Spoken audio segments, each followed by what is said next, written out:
In this unit, we're going to continue our study of differential equations, and we're going to focus this week on modeling with differential equations. What this means in practice is that we're going to see a sequence of different applications of differential equations. We're going to look at how the differential equations arise in the situation we're looking at, then we solve them as much as we can, and then we look for certain properties.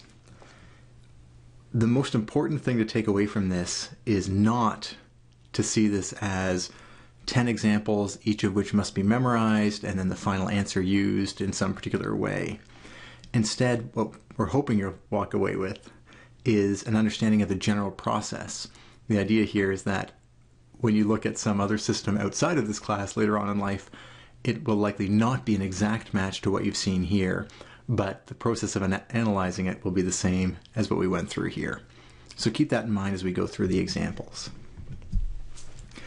The main three steps we're going to consider as we go through this is the first challenge of translating whatever our system is into mathematics. So whether we express it in English or we derive it from some scientific principle, the key thing for us is to get it into mathematical notation, which will be a differential equation.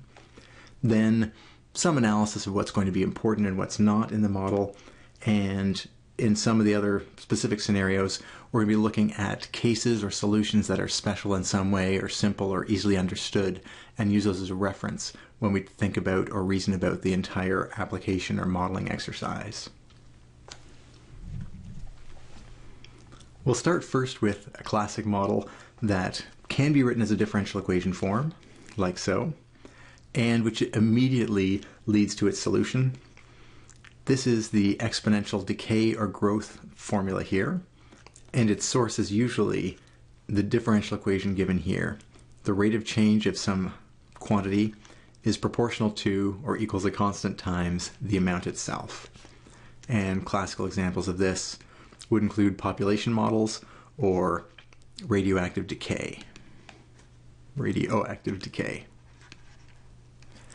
In both of these scenarios, the rate of change of the population, the scale of that would depend on the population itself, and you can think of this K as number of children per year per person. So often this K is called the per capita growth rate if we're talking about a population.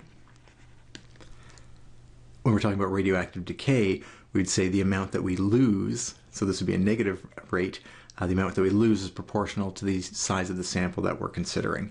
So both of these kinds of models, which on the surface appear totally distinct, end up being modeled by the same differential equation, and leads inevitably, if you derive the solution using separation of variables, it lets you get the solution P is some initial value P naught e to the kt.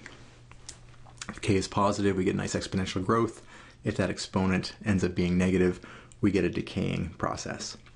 There are a number of examples in the practice problems focusing on this model and using it in a variety of different applications. That one is simple enough though, and most students have seen it in high school. We're not going to spend a lot of time here on it. Instead, we're going to go on further and explore other differential equations that are honestly just a little more complex than this, but not much. But we're going to see that that still covers a wide array of possible application areas.